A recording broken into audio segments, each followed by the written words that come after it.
Hello students, आज हम देखेंगे स्टैंडर्ड 11th के चैप्टर 7 का टॉपिक नंबर 7.7। 7.7 में हम बात करेंगे कोणीय संवेग के बारे में।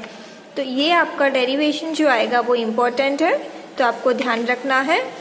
इसके पहले हमने बल आघूर्ण के बारे में बात कर ली है, तो इस वीडियो में हम समझेंगे कि कोणीय संवेग क्या होता है।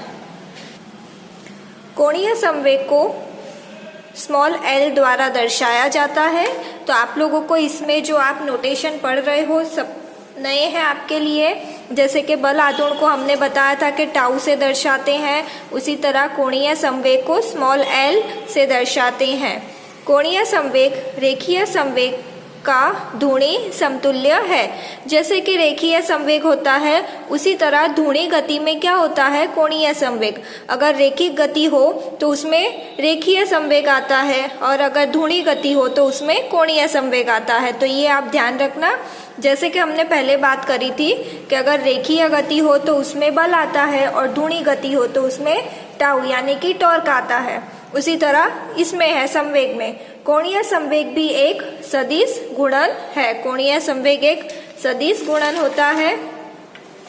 अब हम बात करते हैं यहाँ पे कि कोणीय संवेग का सूत्र क्या होता है। मैंने पहले ही बताया, उसको स्मॉल एल से दर्शाते हैं। तो small L is equal to R cross P. अब आर क्रॉस पी है, तो इसको जब मैं क्रॉस को निकालूंगी तो क्या लिखेंगे, साइन थीटा। तो ये हो गया आर पी साइन थीटा। ठीक है, ये दोनों तरीके से लिख सकते हैं। अब ये हमने अभी तक क्या क्या देखा है। तो v को किस प्रकार लिखते हैं, ओमेगा क्रॉस आर, टाउ होता है आर क्रॉस एफ, और एल होता है आर क्रॉस पी। तो ये तीनों चीज आप ध्यान में रखना, तीनों सूत्र ध्यान में रखना। अब यहाँ बात करते हैं हम डेरिवेशन की। तो एल क्या होता है, आर क्रॉस पी। दोनों तरफ हम अवकलन करते हैं, तो dl upon dt is equal to d by D T, और यहाँ पे क्या आएगा, ब्रैकेट में आएगा r क्रॉस p। ये हो गया।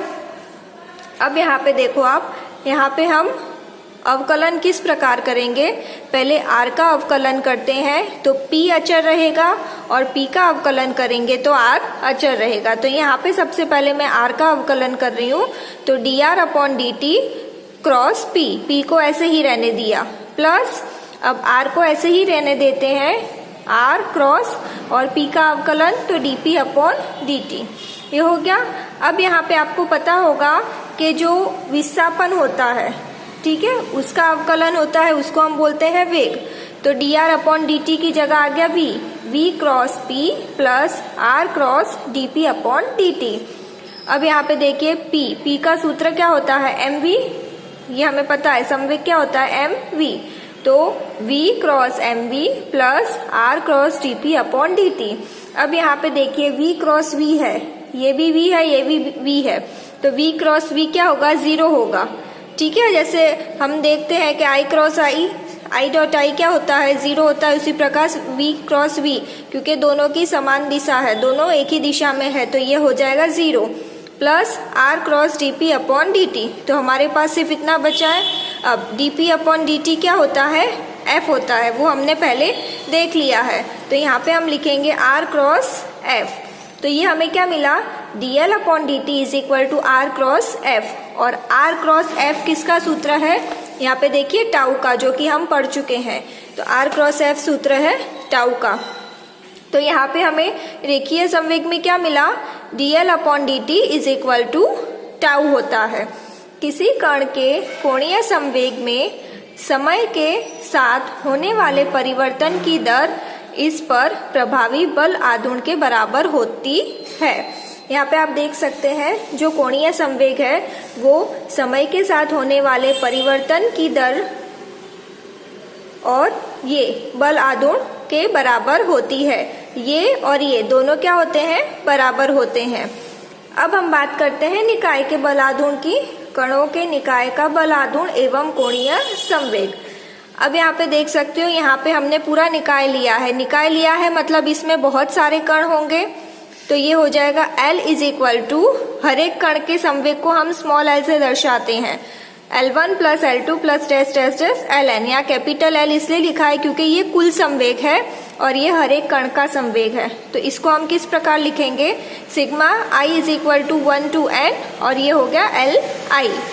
अब ये Li, तो Li का सूत्र क्या होता है, Rp।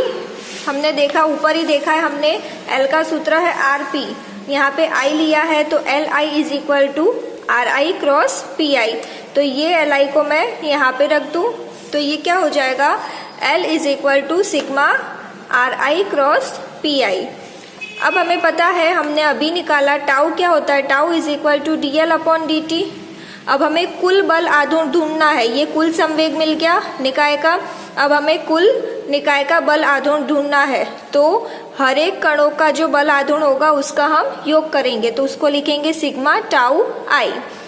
तो ये क्या हो जाएगा, अब टाउ की जगह पे मैं ये लिख सकती हूँ is equal to sigma, tau की जगह मैंने लिखा D L I upon D T. I इसलिए लिखा क्योंकि यहाँ पे भी हमने आई लिया है। ये हो गया। अब हमें पता है कि टाउ क्या होता है, are I cross F I. तो ये कुल टाउ हो गया sigma I R I cross F I. यहाँ पे देखिए, अब टाउ, अगर पूरे निकाय का हम बल आघूर्ण देखते हैं तो उसमें बाहरी बल आघूर्ण भी होगा और आंतरिक बल आघूर्ण भी होगा, दोनों बल आघूर्ण होगा। तो जब बाहरी और आंतरिक दोनों बल आघूर्ण का हम योग करेंगे तब हमें कुल बल आघूर्ण मिलता है। तो यहाँ पे देखिए ये सूत्र लिखा है कि टाउ एक्सटर्नल ई एक्स टी मतलब बाहरी बल आघूर्ण, वो होता है are I cross F I, और टाउ आंतरिक वो होता है are I cross F I. यहाँ पे एक्सटर्नल आ जाएगा इंटरनल। अब ये आपको पता है कि जो अंदर का होगा बल आघूर्ण वो शून्य हो जाएगा क्योंकि वो एक दूसरे को निरस्त कर देता है। तो ये वाला शून्य हो गया, ये निकल गया। हमारे पास बचा क्या, बाहरी बल आघूर्ण। तो हम यहाँ पे लिखेंगे tau external is equal to D L upon D T. ये मिल गया हमें। यहाँ पे आप देख सकते हो, ये यहाँ पे स्मॉल है एल है मतलब एक कण की बात है, यहाँ पे कैपिटल एल है मतलब पूरे निकाय के कणों की बात करी है। कणों के किसी निकाय के कुल कोणीय संवेग में समय के अनुसार होने वाले परिवर्तन की दर उस पर आरोपित बाह्य बल आघूर्णों के सदिश योग के बराबर होता है। जो हमें ये सूत्र मिला है उसका ही स्टेटमेंट है कि कणों के निकाय का जो कुल कोणीय संवेग होता है वो समय के अनुसार होने वाले परिवर्तन और ये जो बाह्य बल आघूर्ण है इसके बराबर होता है। तो ये हमने बात करी थी कोणीय संवेग की।